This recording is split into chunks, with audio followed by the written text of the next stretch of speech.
Hey guys, how you doing? Well, today is gonna be a little bit of update on the brothers, the TC 227.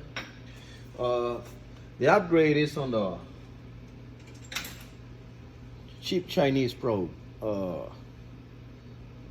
that I ordered and took like about 3 weeks to come in, and how I kind of set it up and what I was using before. I was using these light setters so I can get the edges of the stock or the workpiece, and then I was centering with this dial indicator or whatever. Uh, but it was kind of hard to do it with both of them. Take one out and put another one in. So I ordered this one. I honestly already tested it. It's probing good and all that. So I'm gonna run it for you and show you how it works and how I set it up here on the Brothers. So the one thing I don't like from this probe is that you got to use a wire to it, right? So like you see on this machine enclosure, it's really hard for me to kind of run a wire from the enclosure going to the probe itself. So the idea I came up with was, we got this cover that sits here, right here on the carousel. So what I did, I designed and machined this aluminum piece right here. And what I'm doing, I used to have, let me pick it up so I can show you.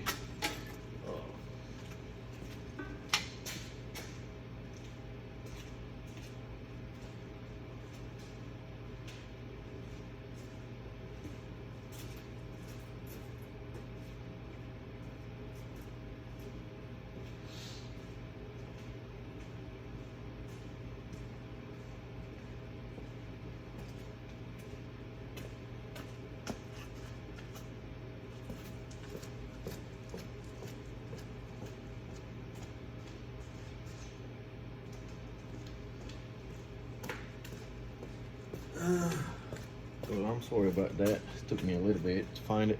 Well, I used to have this sensor which it will read on this little metal piece right here. Hope you can see it. And that will be my homing sensor for my carousel. So pretty much right now I'm on position 6, but position number one is right here. I hope you can get it over there. Okay, so my position number 1 is right here. So eventually it will come to position number 1 when I'm homing the whole machine. So they will be facing down. What I did, I put me a smaller one, and I don't know if you're gonna be able to see it. I'm gonna try to get you as close as I can. Hope you can see it down here. So, and eventually that one is reading out of this. When you turn the carousel and come to this position right here, it will read out the homing position.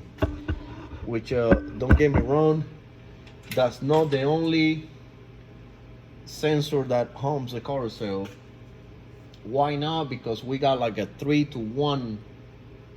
So anytime we do 3 turns on the motor, well, after the gearbox, anytime we do 3 turns, we change one position. So in order for us to be accurate on where the carousel is going to stop every time, we need to combine 2 sensors. Pretty much there's one, this one here is coming on when we go to number 1 position, but on the shaft there's another one, which this one is going to send power to that other one, and when that other one goes through that position, then once both of them they got input, it will create an output, and that's our perfect homing position is. I hope you can get that. It's two proximity sensors, they combine together. You can probably search some of that if you don't know what I'm talking about online.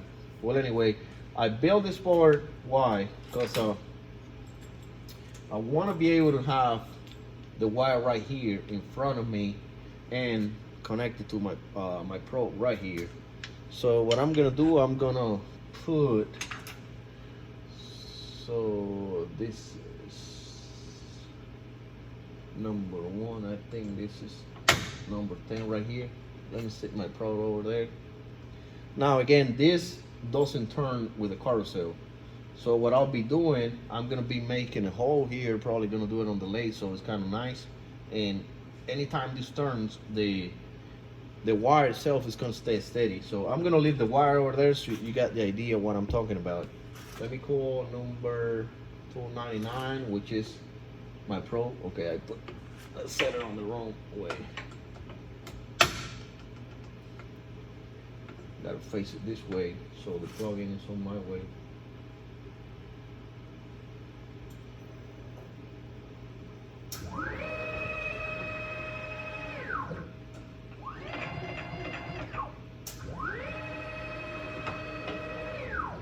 All right, so we got our probe over there.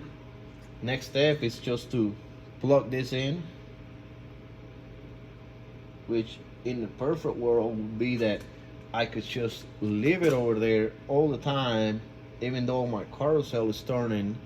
I should be able just to leave it over there, but I cannot do that because anytime this machine is gonna do a tool change, like most machines, they will have to do an orientation on the spindle, so it will turn with a wire on it, and you know what's gonna happen. It's gonna break some stuff. So I'm probably gonna have to put some conditions on my tool change, and also my M3 and M4 and my M19, which is my spindle orientation. So I'm gonna have to put some conditions on making sure my spindle is not gonna orientate or come on either forward or reverse, or let's say clockwise or counterclockwise.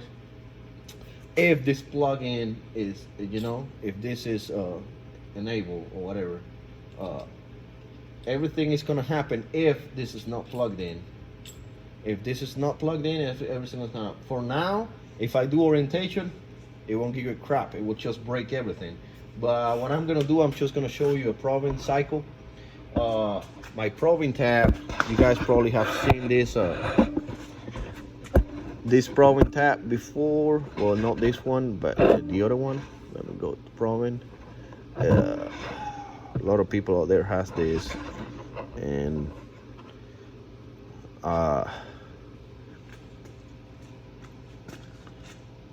so this probing tab here is it's pretty simple. Once you kind of look at it a few times, we got searching speed, we got slow speed. Our searching speed, you know what that means. Our slow speed, I guess you know what that means too, but I'm gonna go through it. Searching speed is when it moves to position to start searching, how fast it's gonna move. I got it on 10 inches a minute. My slow speed is kind of fast. It's a 5 inches a minute. My search distance is gonna look for 2 inches before it will kind of fall out. It's gonna say, you know, it's gonna fall out and say, okay, I mean, we couldn't find nothing, whatever you told us to go to. My slow distance is gonna be a 1/2 inch. That's how much it's gonna go on the search speed. Once it's find out that, you know, once it found the piece, it's gonna go back 1/2 inch, which is 0.5, and then start searching on slow speed again. And we got a stylus tip right here, which is diameter on the stylus is 77,000, which is around 2 millimeters. X and Y clearance, that how far it's gonna get from, it's gonna look for out on the whatever you told it to look for or to start to look for.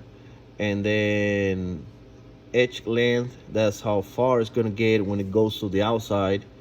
And searching depth, search depth is when you told it to go, like I'm gonna say so now, to look for, let's say, an inner diameter, like that's what we're gonna do right now. It's gonna go down 200 thousandths before it starts searching for the edges or for the inner diameter. So, and then we've got all of this, you know, we got the left front corner, you know, and the right front and rear, whatever. I'm not gonna test all of those. I already went through all of them. The macros are good so far. I haven't broke my probe yet, but it was good.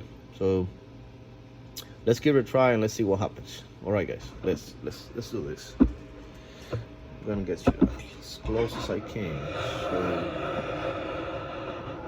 you have a good idea what we're doing here.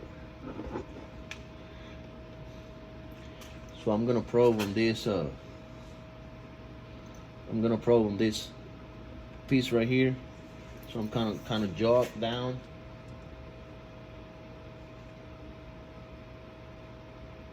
I'm probing. Do it down. Wait.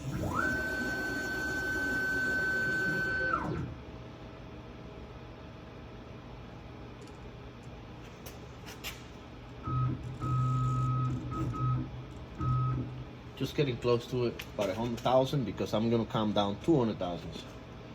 So if you see over there, it's not even on the center. It's kind of, I should be moving wide this way. I'm not gonna do that. I'm gonna let it work and see what happens.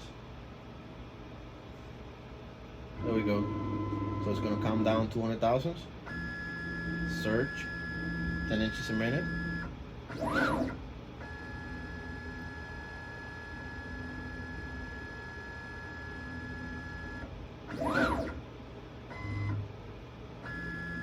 Look for the other way.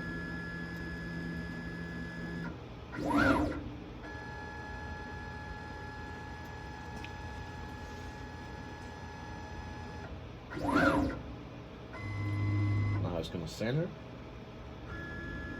And now look on the Y.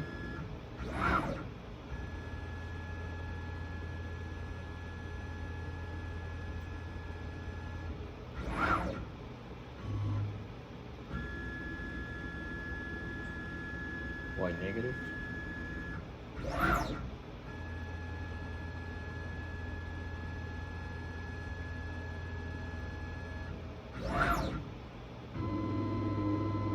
gonna come up to 100,000 and then 0. So supposedly we're supposed to be in the middle of that inner diameter of that piece over there, and it's working. So so far so good. And so that's the update on it. So my point on the conditions on how to do this, let's just say I would want to change that tool or call the program already. If I do it right, what's going to happen is, if I call a tool change now and my probe is on, my macro, my tool change macro, it's going to fall out and give me a message and say, okay, my probe is still connected. Unplug the probe. So the best case scenario, I would just pull this out and I will say okay to the software. And once I say okay, it's not done. I'm just saying how it's going to be.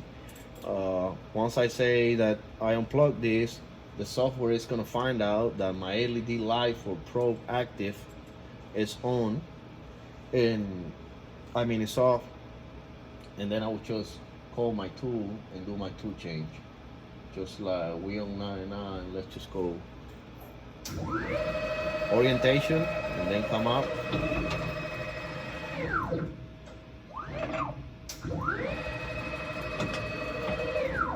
And that's it. Like you see in here, see I got a light over there in there. That's my proximity sensor reading that I'm on homing position. I hope you can see it over there. This one here is reading right there. Alright guys, well that's the update. The other thing is I bought a few of these collets. I think I bought like 8 of them, maybe 6 or 8 of them. They're pretty cheap. But my point is I got some big meals, cheap ones too. Pull one of them out. I got some 3/4 inch, which I already got some of them set up, but I'm using my ER25s they're kind of longer here, and I wanted to stay closest to the spindle. So what I'm gonna do is I'm probably gonna change to the shorter ones because they're closest to the spindle, and you know, the closer it is to the spindle, the rigid, the more rigidity we're gonna have on it. So I bought some of this, and I'm gonna sit this 3/4 inch, 45 degrees, 3 fluid end mills, because there's a new job I want to do, which is going to be a fly cutter for this machine. I got a big one on the, let me see what color for this thing. Oh, color right here. I got a big one on the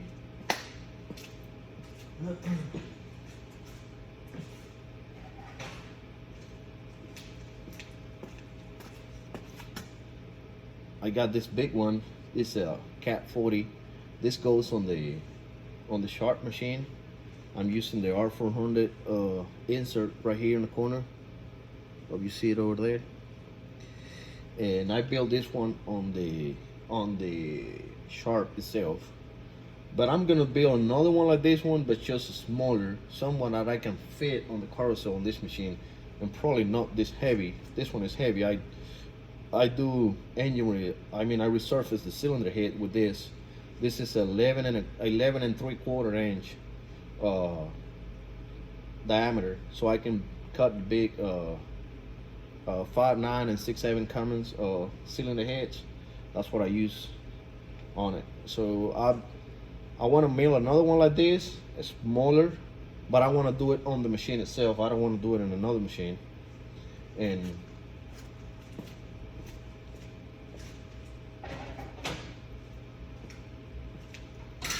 that's gonna be my next project. I haven't forget about the rigid tapping. I did test a few things on rigid tapping. It did the rigid tapping. I did it on wood. Honestly, I was afraid to run it on a piece of metal.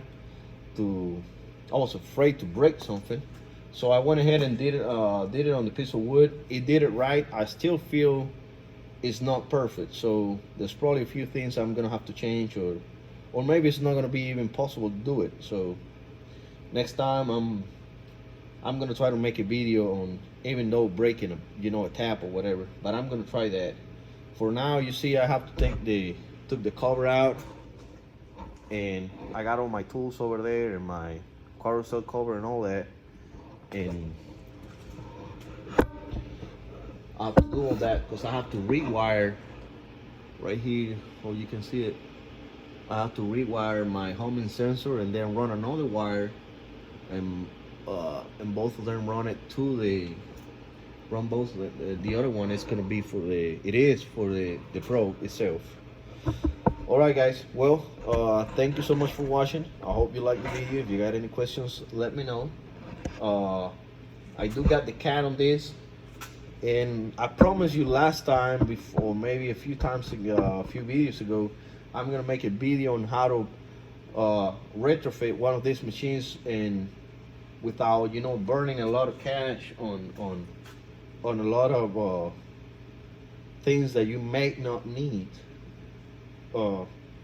There's a way to do that, and I'm gonna try to just put together a video where I kind of show you how to go with one of these machines and not burn a lot of cash on it.